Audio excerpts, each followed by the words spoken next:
രഹസ്യം കണ്ടെത്താൻ ധർമ്മസ്ഥലയിൽ പരിശോധന.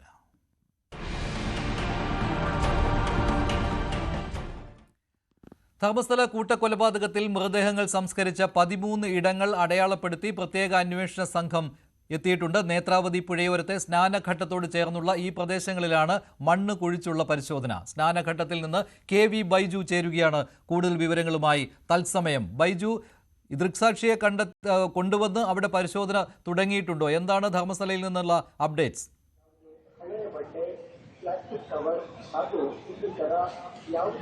മഞ്ജുഷേ, ഇതുവരെ സംഘം ഇവിടെ എത്തിയിട്ടില്ല. അല്പസമയത്തിനകം എത്തുമെന്നാണ് നമുക്ക് അറിയാൻ സാധിക്കുന്നത്. ഇപ്പോൾ ഞാൻ നിൽക്കുന്നത് ഈ സ്നാനഘട്ട എന്നറിയപ്പെടുന്ന നേത്രാവതി പുഴയോരത്താണ്.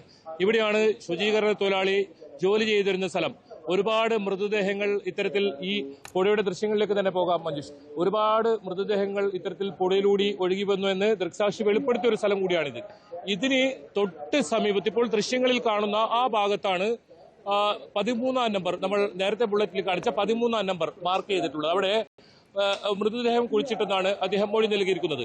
ഇനി തൊട്ട് പിറകിലോട്ട് വന്നാൽ ഈ കാണുന്ന സ്ഥലം, ഇവിടെയാണ് 1-ാം നമ്പർ മുതൽ 12-ാം നമ്പർ വരെയുള്ള മൃതദേഹങ്ങൾ മാർക്ക് ചെയ്തിട്ടുള്ളത്. ആ ഭാഗങ്ങളിൽ 12 മൃതദേഹങ്ങൾ ഇപ്പോൾ അടയാളപ്പെടുത്തിയിരിക്കുന്നു. സ്ഥലം തിരിച്ചറിഞ്ഞ് ഈ ശുചീകരണ തൊഴിലാളി വെളിപ്പെടുത്തിയനുസരിച്ച് ഇനിയിപ്പോൾ ഈ 13 മൃതദേഹങ്ങൾ കുഴിച്ചെടുത്ത് അവിടെ ഈ സ്ഥലം കുഴിച്ചെടുത്ത് അവിടെ മൃതദേഹങ്ങൾ ഉണ്ടോ എന്നാണോ, അതല്ല 100ഓളം പേരെ ഇത്തരത്തിൽ കുഴിച്ചിട്ടതാണ് പറഞ്ഞത്, കൂടുതൽ ഇടങ്ങളിൽ മാർക്ക് ചെയ്യുകയാണോ എന്ന കാര്യത്തിൽ ഇതുവരെ സ്ഥിരീകരണമില്ല. അത് SIT എത്തിയാൽ മാത്രമേ നമുക്ക് അതിലൊരു സ്ഥിരീകരണം ഉണ്ടാവും. ഏതായാലും ഇപ്പോൾ ഈ ഞാൻ നിൽക്കുന്ന സ്ഥലം, ഇതിനൊരു പ്രത്യേകതയുണ്ട്. കഴിഞ്ഞ തവണ നമ്മൾ ആദ്യം വരുന്ന സമയത്ത് ഇവിടെ കാല് കുത്താൻ അനുവദിക്കില്ല എന്ന് പറഞ്ഞൊരു സ്ഥലമാണ് ഞാനിപ്പോൾ നിൽക്കുന്ന ഈ സ്ഥലം. നമ്മൾ അന്ന് ഇവിടെ നിന്നും തത്സമയ സംരക്ഷണവും ചെയ്തതാണ്. ഇതിന് തൊട്ടടുത്താണ് ഈ ടൗൺ ഉള്ളത്, KSRTC ബസ് സ്റ്റാൻഡ് ഉൾപ്പെടെയുള്ളത്. ഇപ്പോൾ ഈ പ്രദേശം പോലീസ് വലയത്തിലാണ്, മുഴുവൻ പോലീസാണ്. ഇതിനകത്ത് കൂടുതൽ ആളുകളെ പ്രവേശിപ്പിക്കുന്നില്ല. വലിയ തിരക്കുണ്ടാവുന്ന സ്ഥലമാണ്. അത് ദൃശ്യങ്ങളിലേക്ക് ഒന്നും കൂടെ പോയാൽ കാണാം. വളരെ ആള് കുറഞ്ഞിരിക്കുന്ന ഒരു സാഹചര്യമാണ് നിലവിലുള്ളത്. ഇല്ലെങ്കിൽ ഇവിടെ നിൽക്കാൻ പോലും കഴിയാത്ത രീതിയിൽ ആളുകൾ ഉണ്ടാകുന്ന ഒരു സ്ഥലമാണ്. തൊട്ട് ഗേറ്റിന് സമീപത്തായി തോക്കേന്ത്യ പോലീസ് ഉൾപ്പെടെ ഉണ്ട്. ഏതായാലും ഇപ്പോൾ മാർക്ക് ചെയ്ത 13 സ്ഥലങ്ങളിലും 24 മണിക്കൂറും പോലീസിന്റെ കാവൽ ഏർപ്പെടുത്തിയിട്ടുണ്ട്. ഏതെങ്കിലും തരത്തിൽ ഈ സ്ഥലത്ത് എത്തി ആരെങ്കിലും തെളിവ് നശിപ്പിക്കാതിരിക്കാനാണ് അത്തരത്തിലുള്ള ഒരു നടപടി SIT സ്വീകരിച്ചിരിക്കുന്നത്. ഇപ്പോൾ SIT ഉദ്യോഗസ്ഥർ ബെൽത്തങ്ങാടിയുടെ അവരുടെ ക്യാമ്പ് ഓഫീസിൽ ഇത്തരത്തിൽ ഒരു കൂടിയാലോചനകൾ നടക്കുകയാണ്. ആ കൂടിയാലോചനയ്ക്ക് ശേഷം തീരുമാനിക്കും ഇന്ന് മൃതദേഹം കുടിച്ചെടുക്കുമോ, ഈ സ്ഥലം ഇപ്പോൾ അടയാളപ്പെടുത്തിയ സ്ഥലം കുടിച്ച് മൃതദേഹമുണ്ടോ എന്ന് പരിശോധിക്കും. അതല്ല കൂടുതൽ സ്ഥലങ്ങളിൽ ഈ മാർക്ക് ചെയ്ത് ഒരുമിച്ച് അവസാനം ഇത് പരിശോധിക്കുകയാണോ ഉണ്ടാവുക എന്ന കാര്യത്തിൽ ഒരു തീരുമാനം വരും. ഏതായാലും RDOയുടെ സാന്നിധ്യം വേണം.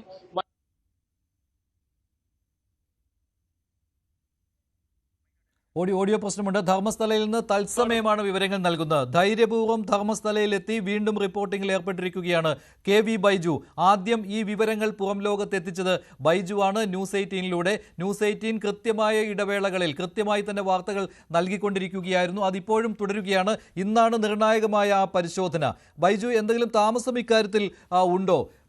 രാവിലെ എത്തും അന്വേഷണ സംഘം, പ്രത്യേക അന്വേഷണ സംഘം സാക്ഷിയുമായി എന്നായിരുന്നുവല്ലോ അറിയിച്ചിട്ടുള്ളത്. എന്താണ് ഇക്കാര്യത്തിലൊരു താമസം നിൽക്കുന്നത്? എന്തെങ്കിലും തടസ്സം ഇക്കാര്യത്തിലുണ്ടോ?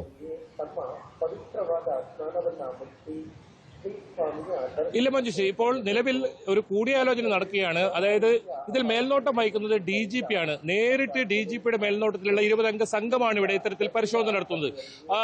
നിലവിൽ ഇപ്പോൾ 13 ഇടങ്ങൾ മാർക്ക് ചെയ്തിട്ടുണ്ട്. ആ സ്ഥലം ഈ കുഴിച്ച് പരിശോധിക്കണോ, അതല്ല കൂടുതൽ ഇടങ്ങളിലേക്ക് ഇത്തരത്തിൽ മാർക്ക് ചെയ്ത് വെക്കണോ, ഈ കാര്യത്തിൽ ഒരു തീരുമാനം വരാനുണ്ട്. അത്തരമൊരു കൂടിയാലോചനയാണ് ഇപ്പോൾ നടക്കുന്നത്. അല്പസമയത്തിനകം തന്നെ ഈ SIT സംഘം ഇവിടെ എത്തുമെന്ന് തന്നെയാണ് നമുക്ക് ലഭിച്ചിരിക്കുന്ന വിവരം. ഇവിടെയാണ് ഈ സംഘം ആദ്യം എത്തുക. SIT സംഘം ഇവിടെയാണ് എത്തുക. ഇതിലൂടെ ആ കാണുന്ന ഭാഗങ്ങളിൽ നമുക്ക് ദൃശ്യങ്ങളിലേക്ക് പോകാം. ആ കാണുന്ന ഭാഗങ്ങളിലാണ് ഇനി കൂടുതൽ ഇത്തരത്തിൽ മാർക്ക് ചെയ്യാനുള്ളത്. ആ ഭാഗങ്ങളിലേക്ക് പിന്നീട് സഞ്ചരിച്ച് വനത്തിനകത്ത് ഇത്തരത്തിൽ പരിശോധന നടത്താൻ ഇന്നലെ നടത്തിയത് ഇവിടെയാണ്. ഈ സമയങ്ങളിൽ ഇവിടെ ആരെയും പ്രവേശിപ്പിക്കാറില്ല. എല്ലാവരെയും ഇവിടെ നിന്ന് പുറത്ത് പോകാൻ നിർദ്ദേശം നൽകും. കൂടുതൽ പോലീസ് ആ ഭാഗങ്ങളിലൊക്കെ ഉണ്ട്. കുറച്ച് മുന്നോട്ട് പോയാൽ നമുക്ക് ആ ദൃശ്യങ്ങളിലേക്ക് കൃത്യമായി മനസ്സിലാവും. ആ വനമേഖലയാണ്, ഈ പുഴയോട് ചേർന്നിരിക്കുന്ന വനമേഖലയാണ്. പുണ്യ തീർത്ഥം ആണിത്. ഈ നേത്രാവതിയുടെ സ്നാനഘട്ട എന്ന് പറയുന്നത് ഇവിടെ ഈ കൂടുതൽ ആളുകൾ എത്തി ഇത്തരത്തിൽ കുളിച്ച് ആണ് ക്ഷേത്രത്തിലേക്കൊക്കെ പോകുന്നത്. അതുകൊണ്ട് തന്നെ കൂടുതൽ ആളുകൾ, നേരത്തെയൊക്കെ വലിയ തോതിൽ ആളുകൾ വരുന്ന സ്ഥലമാണ്. ഇതിന് സമീപത്താണ് ഡി ഗ്യാങ് എന്നറിയപ്പെടുന്ന ആ വലിയ സംഘമുള്ളത്. അവരുടെ സാന്നിധ്യം ഇപ്പോഴും ഉണ്ട്. പക്ഷേ പോലീസ് വലയത്തിലാണ് ഈ പ്രദേശം.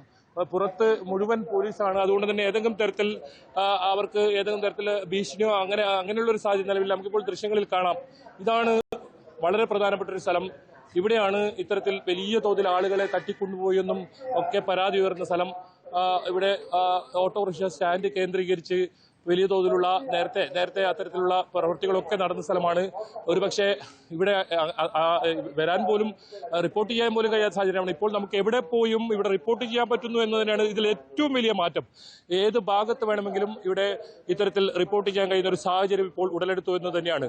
നേരത്തെ ഒന്നും ഈ ഭാഗത്ത് ക്യാമറ പോലും നമുക്ക് ഉപയോഗിക്കാൻ കഴിയാത്ത ഒരു സാഹചര്യമായിരുന്നു. അത്തരത്തിലുള്ള ഒരു സ്ഥലത്താണ് ഇപ്പോൾ നമ്മൾ ഈ ദൃശ്യങ്ങൾ തത്സമയം കാണിക്കുന്നത്. പോലീസിനെ കാണാം നമുക്ക്. ഇതിന് പുറത്ത് നിരവധി പോലീസുണ്ട്.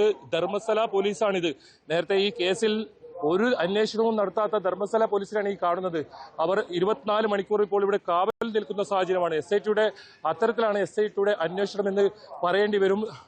ഏതായാലും ഈ 13 ഇടങ്ങൾ കൃത്യമായി 13 ഇടങ്ങൾ മാർക്ക് ചെയ്തിട്ടുണ്ട്. ആ മാർക്ക് ചെയ്ത സ്ഥലത്ത് ഇന്ന് കുടിച്ച് പരിശോധന ഉണ്ടാകുമോ, അതല്ല കൂടുതൽ ഇടങ്ങളിൽ ഈ മാർക്ക് ചെയ്യുന്ന നടപടിയായിരിക്കുമോ ഇനി ഉണ്ടാവുക എന്നത് SIT എത്തിയാൽ മാത്രമേ പറയാൻ സാധിക്കൂ. ഇന്നലെ ഇതേ സമയത്തായിരുന്നു SIT സംഘം എത്തിയത്. ഇന്നും രാവിലെ ഒരു കൂടിയാലോചന നടക്കുന്നുണ്ട്. ആ കൂടിയാലോചനയ്ക്ക് ശേഷമായിരിക്കും ഇത് സംബന്ധിച്ച് ഒരു തീരുമാനമുണ്ടാവുക. മഞ്ജുഷ്, ഇതിനകത്ത് ഇപ്പോൾ നേരത്തെ അവിടെ കേസെടുക്കാൻ ധർമ്മസ്ഥല പോലീസ് പലതിലും തയ്യാറായിരുന്നില്ല.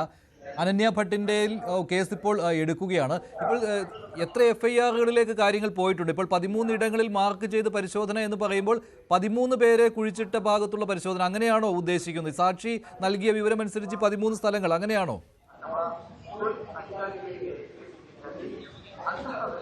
അതെ മഞ്ജുഷ്, 100 മൃതദേഹങ്ങളാണ് പ്രായപൂർത്തിയാകാത്ത പെൺകുട്ടികളെ ഉൾപ്പെടെ ഇവിടെ കുഴിച്ചിട്ടുണ്ടെന്ന് അദ്ദേഹം മൊഴി നൽകിയത്. അത്തരത്തിലുള്ള 13 മൃതദേഹങ്ങൾ കുഴിച്ചിട്ട സ്ഥലം, അവിടെയാണ് ഇത്തരത്തിൽ മാർക്ക് ചെയ്തിരിക്കുന്നത്. 1 മുതൽ 13 വരെ മൃതദേഹങ്ങൾ ഉണ്ട് എന്ന് പറയപ്പെടുന്ന സ്ഥലം, അവിടെയാണ് കുഴിച്ച് പരിശോധിക്കേണ്ടത്. അത് ഞാനിപ്പോൾ നിൽക്കുന്ന ഈ സ്നാനക്കെട്ടയ്ക്ക് തൊട്ട് പിറകിലും അതുപോലെ തന്നെ അപ്പുറം ഭാഗവുമാണ്. ഒന്ന് നേരത്തെ ദൃശ്യങ്ങളിൽ കാണുന്ന അത് വളരെ റോഡിന് സമീപത്തായുള്ള ഒരു സ്ഥലത്താണ് ആ മൃതദേഹം കുഴിച്ചിട്ടെന്ന് പറയുന്നത്. മറ്റെല്ലാം വനത്തിനകത്താണ്. ഈ വലിയ തോതിലുള്ള ഈ പുഴയുടെ സമീപത്തുള്ള വനത്തിനകത്താണ് ഇത്തരത്തിൽ മൃതദേഹങ്ങൾ കുഴിച്ചിട്ടെന്ന് പറയുന്ന സ്ഥലം. ഇനി 100 മൃതദേഹങ്ങളുണ്ടെന്നാണ് പറയുന്നത്. ഈ അഭിഭാഷകർ പ്രധാനമായും ആവശ്യപ്പെട്ടിട്ടുള്ളത് നിലവിൽ കാട്ടിക്കൊടുത്ത സ്ഥലം, ആ സ്ഥലം പരിശോധിച്ച് മൃതദേഹമുണ്ടോ അല്ലെങ്കിൽ ഈ സാക്ഷിയുടെ മൊഴി എത്രത്തോളം വിശ്വാസ്യതയുണ്ടെന്ന് നിങ്ങൾ കണ്ടെത്തൂ എന്നാണ് ഇപ്പോൾ അവർ ഇവരോട് പറഞ്ഞിരിക്കുന്നത്. അങ്ങനെയാണെങ്കിൽ ഒരുപക്ഷെ ഏത് സമയത്തും ഇവിടെ SIT ഉദ്യോഗസ്ഥരെത്തും. അവർ ഈ പ്രദേശം ഇത്തരത്തിൽ പരിശോധിക്കും. ഈ ഇപ്പോൾ മാർക്ക് ചെയ്ത സ്ഥലം പരിശോധിക്കും. അത് തന്നെയാണ് ഈ ആക്ഷൻ കമ്മിറ്റിയും പറയുന്നത്. അത് തന്നെയാണ് നമ്മളും പ്രതീക്ഷിക്കുന്നത്. ഏതായാലും വളരെ നിർണായകമായ ഒരു ഘട്ടത്തിലൂടെയാണ് ധർമ്മസ്ഥല കടന്നു പോകുന്നത്. ഏത് സമയത്തും SIT ഉദ്യോഗസ്ഥർ ഇവിടെ എത്താം. എന്തായാലും ആളുകൾ പൊതുവെ കുറഞ്ഞിട്ടുണ്ട് ഈ ഭാഗങ്ങളിൽ. വലിയ തോതിലുള്ള ആളുകളൊന്നുമില്ല. SIT ഉദ്യോഗസ്ഥരെത്തിയാൽ നേത്രാവതി പുഴ നമ്മൾ ആദ്യം കാണിച്ച ദൃശ്യത്തിൽ